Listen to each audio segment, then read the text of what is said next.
2, 3. Christian, c'est très sympa de te retrouver. Oui, alors, Quelle date nous sommes quelle aujourd'hui? date? Nous sommes le 29 octobre 2023.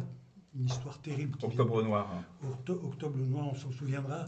Un drame avec des gens, des milliers de morts des deux côtés, c'est terrible. Bon. Et là, moi, je vais vous raconter justement l'histoire de Gaza, parce qu'en fait, on parle de Gaza, mais Gaza, cette bande qui ne fait que 4 kilomètres de large sur 48 kilomètres de long, et qui est en fait l'ancien territoire des Philistins. Alors pourquoi je vous parle des Philistins? Parce que l'histoire de Samson et Dalila, c'est l'histoire des Hébreux et des Philistins. Donc, je comprends que tu vas nous parler de Samson et Dalila, De et Samson. puis il y a son corollaire derrière la banque de Gaza, Bien sûr, sous un bien angle sûr, un peu, bien sûr. sous On en un angle parlera un peu après, différent. tout à l'heure, pour bien vous expliquer qu'est-ce que la bande de Gaza, pourquoi les Juifs d'aujourd'hui ne prennent pas la bande de Gaza, ou du moins la prennent par la force, mais je vous expliquerai ça tout à l'heure. Mais je vais d'abord vous raconter l'histoire de Samson et Dalila. Alors, 13e siècle avant notre ère, les Hébreux sont rentrés en terre de Canaan et ils sont dominés par une population qui s'appelle les Philistins. Et les Philistins habitent Gaza, mais ces Gazaouis de l'époque dominent totalement les tribus hébreux qui sont sur place. Alors quand Et tu parles de domination, c'est une domination physique, c'est une domination domination physique, guerrière. guerrière. Hein. On les domine, on les rançonne, on leur prend des impôts. Les Hébreux de l'époque souffrent par les Philistins, qui sont organisés. Alors ils ont un dieu qui s'appelle Dagon. Et alors que les Hébreux sont toujours sur le Dieu unique, n'est-ce pas? Là, ils ont un Dieu qui s'appelle Dagon, ils ont d'autres dieux aussi. Et là, dans la tribu de Dan, il y a un couple de personnes relativement âgées qui n'arrivent pas à avoir d'enfants. Et regardez un ange vient voir la femme de Manoah, et elle vient voir, cet ange vient voir la femme de Manoah et lui dit, écoute, tu vas avoir un garçon qui va avoir un rôle à jouer dans l'histoire du peuple hébreu de cette époque. Évidemment, elle est contente. Elle met au monde un enfant, c'est un très beau bébé, il est magnifique, il est costaud, et tout. Et ce petit garçon grandit sous la vigilance de Hachem, c'est-à-dire Dieu. Et ce gosse grandit, et il devient un très bel adolescent, il est musclé, il a une force de titan. Sa mère est inquiète, elle le regarde pousser, elle l'aime, et il n'est pas très sage. Et il aime les filles, et il a beaucoup il est très viril. Testostérone. Hein. Exact, il a beaucoup de testostérone, il est musclé, il a une force herculéenne, bien qu'Hercule n'existe pas encore. Et ce garçon, l'ange avait dit à la mère, tu ne lui couperas jamais les cheveux parce que toute la force viendra de ses cheveux. Donc depuis sa naissance, ce petit garçon laisse pousser ses cheveux et on lui tresse ses cheveux en sept tresses différentes. Et toute sa vie, il aura les cheveux longs. Il devient adolescent, il court les filles, il n'est pas très sage et surtout, il se frotte aux Philistins. Il fréquente beaucoup les Philistins. Et là, il rencontre une femme qui s'appelle Chéra, très jolie fille, s'éprend parce qu'il est amoureux très facilement. Il aime les femmes, hein, il aime les femmes, c'est son gros défaut. Et il veut absolument épouser Chéra. Il va voir son père et il dit à son père, il dit écoute, voilà, je suis tombé amoureux d'une femme qui s'appelle Chéra, c'est une Philistine. Et son père lui dit c'est pas possible. Chez nous, les Hébreux, on n'épouse pas les Philistins. Ah oui, mais tu sais, je l'aime, je veux qu'on l'aime. Il amène voir son père. Son père lui dit, bon écoute, mon fils Samson, si tu veux épouser Chéra, ben t'épouses Chéra.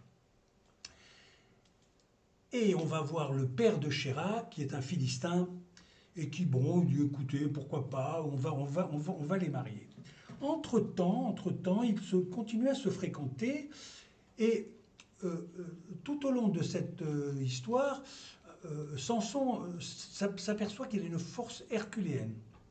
Il va voir sa fiancée Chéra, et pendant qu'il a abandonné un petit peu Chéra, le père de Chéra, qui en fait préfère qu'elle épouse un Philistin, la promet à un Philistin. Et quand lui, il va sur la route et il va retrouver sa chérie, eh bien, il s'aperçoit qu'on l'a promise à un autre homme. Mais sur la route, il rencontre un lion qui va l'attaquer.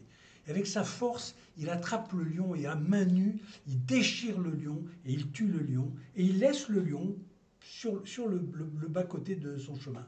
Et il va retrouver sa chéra. Et quand il arrive chez les Philistins, il rencontre plein de guerriers philistins et qui lui disent on sait que tu es très fort, mais les Philistins se méfient de lui. Et en fait, Samson, pas très malin, il se laisse un petit peu manipuler par ces gens-là.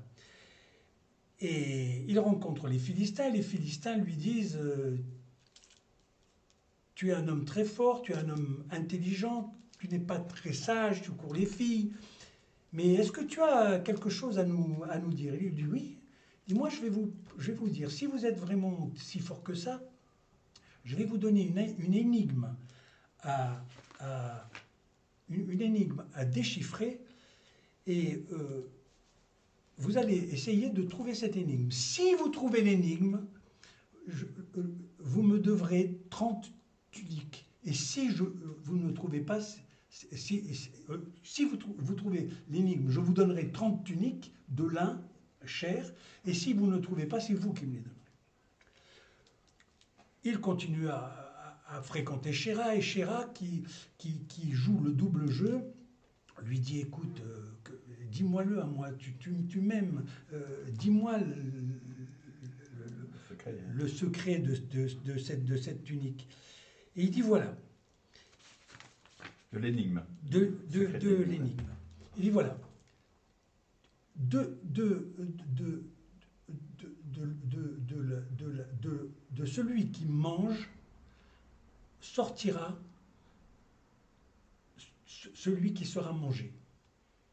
C'est quoi cette énigme? Personne ne sait. Et Chéra va voir Samson et lui dit, écoute Samson, à moi tu peux me le dire. Et comme lui il est très faible parce qu'il est très, très attiré par le sexe, elle est très belle et elle le manipule. Alors qu'elle va se marier avec quelqu'un d'autre. Et il lui dit, écoute, je vais te le dire. C'est simplement, j'ai tué un lion et du lion, quand je suis passé plus tard, il y avait un essaim d'abeilles. J'ai mangé le miel de cette abeille qui est sorti du ventre du lion. Évidemment, Chéra va retrouver les guerriers et elle leur donne la solution. Les guerriers, évidemment. Et alors, Samson, alors, viens voir ici. On va te dire. Eh bien, de celui qui mange sortira ceux qui se mangent. Et là, Samson s'aperçoit qu'il est trompé et il lui dit, tu nous dois 30 tuniques. Samson s'en va sur la route, il rencontre 30 Philistins, comme il est très fort, il les tue, il leur prend leurs tuniques et il retourne chez les Philistins et lui dit, voilà les 30 tuniques. Les Philistins, se sentant bernés, vont brûler la maison de Chéra et la maison de son père, et tuer le père de Chéra et Chéra elle-même. Et là, Samson devient fou furieux. Alors qu'est-ce qu'il fait? Pour se venger, il a 30 renards. Et ces 30 renards, imaginez, pour attraper 30 renards, vous voyez qu'on est dans l'histoire et on est vraiment dans le mythe. Il attrape ces 30 renards, il les attache entre eux, il leur met à la queue des flambeaux, et il les lance dans les champs de blé. Et là, les renards en courant anéantissent les champs de blé. Et là, les Philistins, là, franchement, ils disent, il faut aller me le chercher, ce Samson. Et Samson se sauve, et il va se mettre dans une grotte. Il va se protéger dans une grotte. Mais de temps en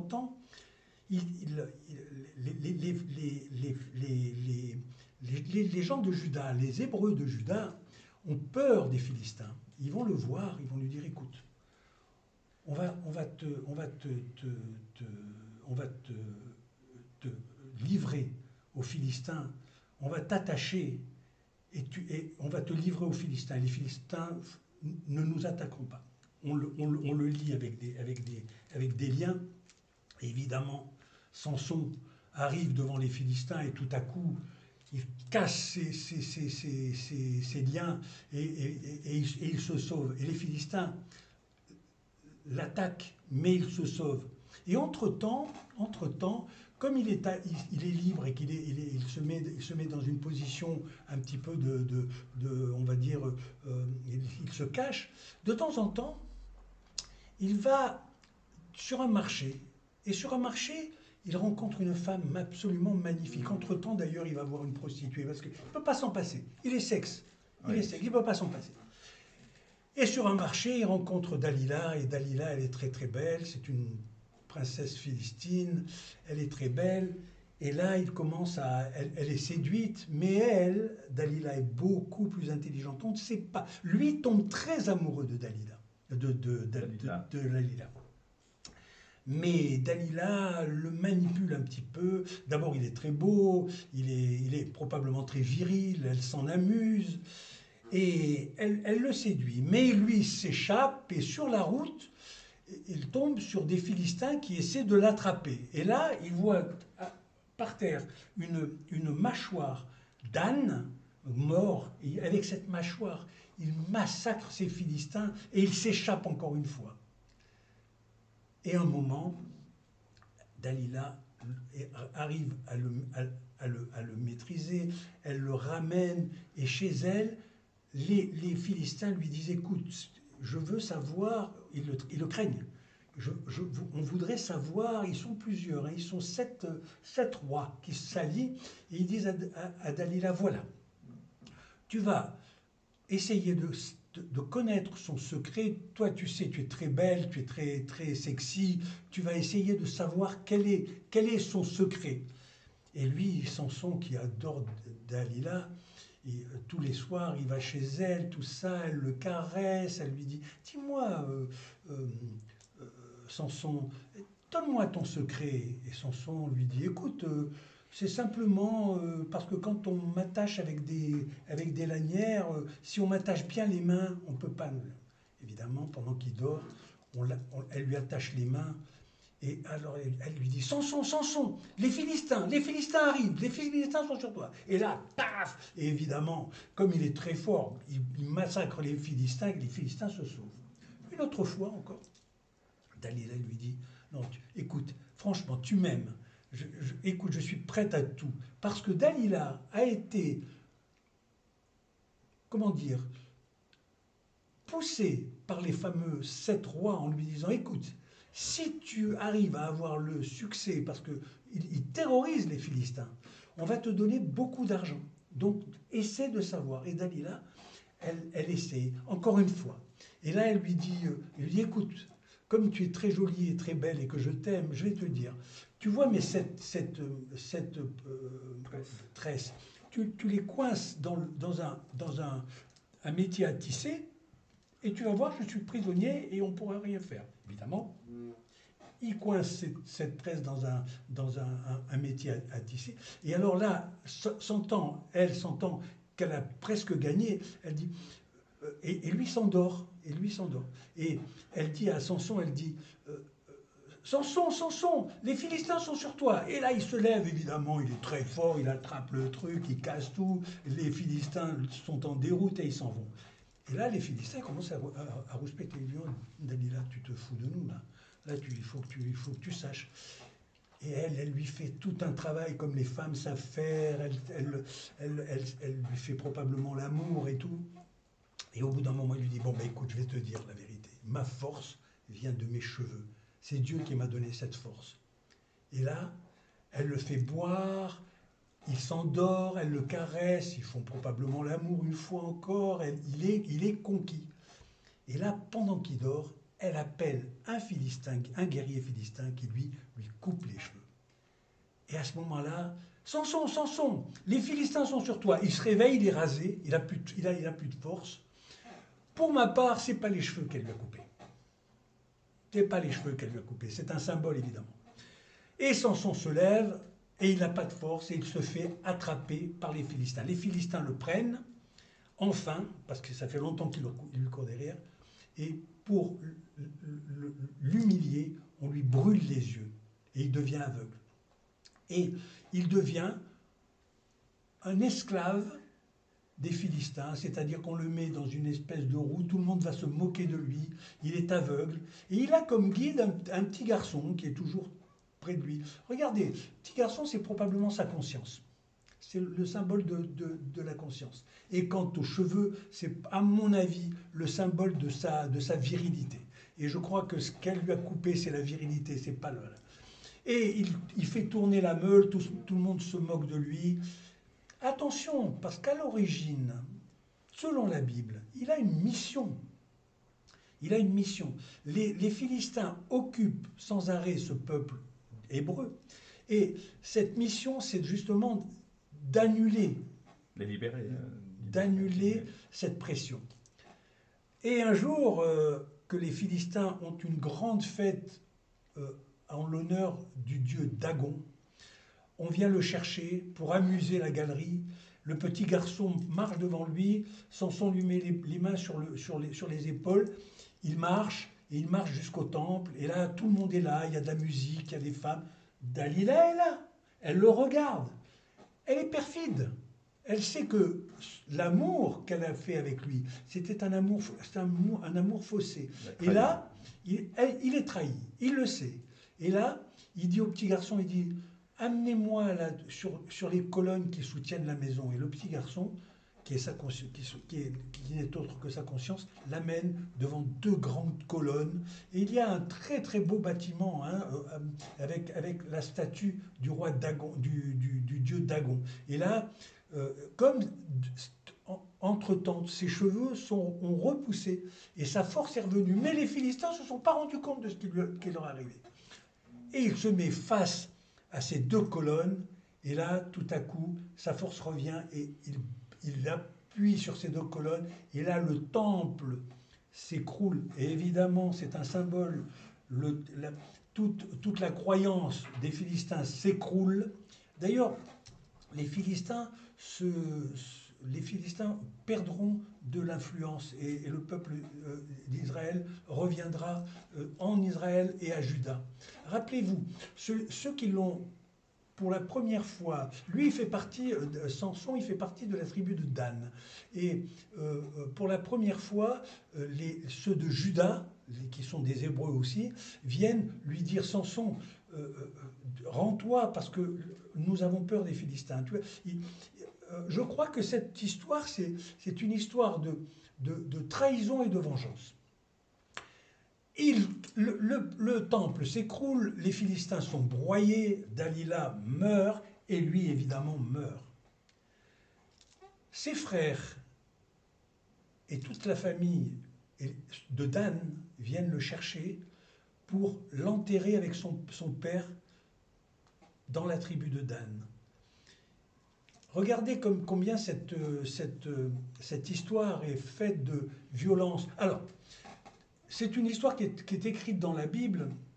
Évidemment, moi je suis persuadé qu'elle a été réécrite parce que, en fait, regardez le lien qu'il y a avec Héraclès, la force d'Héraclès. Voilà. Donc vous voyez que tout ça s'est imprégné de toutes les autres cultures qui se sont baladées en Méditerranée. Samson meurt, Dalila meurt, les Philistins sont affaiblis et le peuple hébreu reprend la terre d'Israël. Et par la suite, je vous raconterai comment nous arrivons à notre culture actuelle, c'est-à-dire Temple de Salomon et tout ce qui vient après.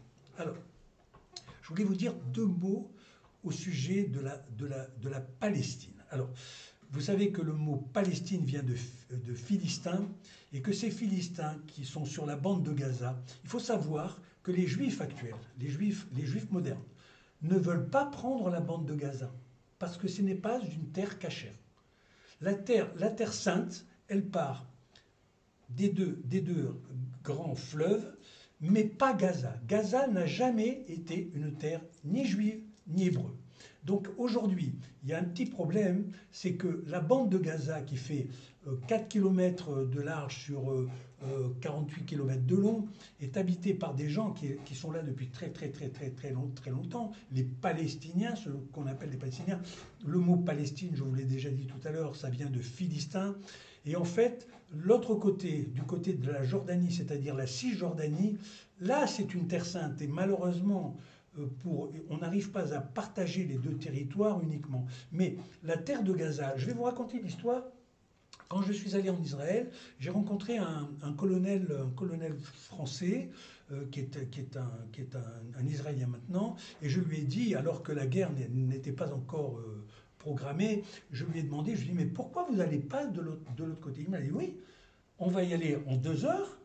Ce n'est pas écrit dans la Bible, ce n'est pas une terre qui nous appartient, donc nous ne voulons pas rentrer. Puis il m'a dit, mais qu'est-ce qu'on va faire des 2 500 000 personnes qui sont là? Qu'est-ce qu'on va faire d'eux? Ok, ils sont là, ils sont chez eux. Nous, cette terre-là ne nous intéresse pas. Celle qui nous intéresse, c'est du désert du Negev jusqu'au Liban, jusqu'à la Syrie. Et la terre, c'est là où est le problème. La terre qui est de l'autre côté du Jourdain, pour les Hébreux, ça leur appartient. Et là, il y a un petit problème. Alors, la solution, elle est simple. Ou on partage cette terre en deux, ou alors ça ne se terminera jamais. Voilà pour la terre de Gaza. Je vous ai préparé un petit mot qui est une phrase à méditer. Il est préférable de guérir l'offense plutôt que de venger. Il est préférable de guérir l'offense plutôt que de la venger. La vengeance prend beaucoup de temps et elle s'expose à bien des offenses. Pourtant, la justice n'est pas vengeance. Voilà. Parce que quand on raconte l'histoire de Samson, c'est une histoire de vengeance. Aujourd'hui, nous sommes dans un moment terrible. Le monde est sur le pied de guerre. Et je pense qu'il faudrait oublier un peu la vengeance. C'est vrai que c'est terrible ce qui est arrivé, c'est terrible. Parce que là, attention, hein, ce sont des civils qui souffrent. Les militaires vont faire la guerre, les gens du Hamas sont des guerriers, ils font la guerre. Mais là, ce sont les civils qui payent lourdement cette charge. Lourdement, des deux côtés d'ailleurs. Ok, c'est horrible ce qui vient de nous arriver. Malheureusement, ça va nous faire réfléchir. Voilà, j'ai voulu vous raconter cette histoire de Samson. C'est un symbole. L'histoire de Samson, c'est l'histoire du peuple philistin qui, c'est vrai, ça fait 2500 ans qu'ils sont là sur place. Et la terre de Gaza leur appartient, c'est tout. Et n'oubliez pas que les Hébreux actuels, les Juifs actuels, parce qu'ils seront juifs plus tard, je vous en parlerai plus tard, les juifs actuels ne veulent pas rentrer dans Gaza. Ils rentrent dans Gaza mais ils se retirent. Alors que toutes les autres terres ils ne se retirent pas, elles sont annexées. Voilà. Ce qui est intéressant, moi ce qui me fait, c'est les symboles. Encore les symboles, les 30 renards, les 30 Philistins. Puis une chose qui moi m'interpelle, c'est les 7 tresses. Sont peut-être 7 liens sacrés, les 7 mètres. On retrouve des chiffres absolument. Qui ont une vraie signification pour beaucoup d'entre nous, hein, le nombre 7. Et ce qui est intéressant, c'est ces 7 liens. À partir du moment où il retire son lien, c'est la connexion peut-être avec Dieu, la force divine. C'est la connexion avec Dieu. Tu vois, les mi-homme, mi-dieu. C'est exactement ça. Mi-homme, mi-dieu. Bien sûr, et ce qui est intéressant, c'est qu'à partir du moment où on coupe cette connexion, mais tu vois, bizarrement, il replonge dans les ténèbres, il redevient aveugle, il perd sa force. Bien sûr. Méditer. Et alors, vous avez remarqué qu'on est encore dans la dualité. C'est pas un sage. Samson, c'est pas un sage. Samson, il est animé par sa sexualité. Samson n'est pas un sage. Par contre, à un moment, il est en reconnexion avec le divin et le divin lui dit de punir ceux qui sont contre les monothéistes. Question. Posez-vous des questions. Vous avez remarqué aussi que Cette histoire est 400 ans après. Encore une fois, 4. Voilà. Donc il y a toujours un nombre fétiche. Voilà, un nombre qui veut bien. Cette histoire demande à être, comment dire, elle est compliquée. Vous avez remarqué que même moi, qui la connais par cœur, je m'y perds un petit peu. Donc je comprends très bien que vous y perdez. Mais voilà, le symbole, c'est ça. Est-ce que la vengeance est justice? J'en suis pas sûr. On est encore dans les émotions, et puis en tout cas les mauvaises conseillères, pas forcément conseillères, et qu'à un moment il faut pardonner, il y a une force du pardon, ce qui n'est pas si simple. Est-ce que vous avez remarqué aussi que les femmes tiennent un rôle de trahison? À plusieurs reprises, on retrouve ce fil conducteur. La première femme trahit. La deuxième femme, c'est une prostituée.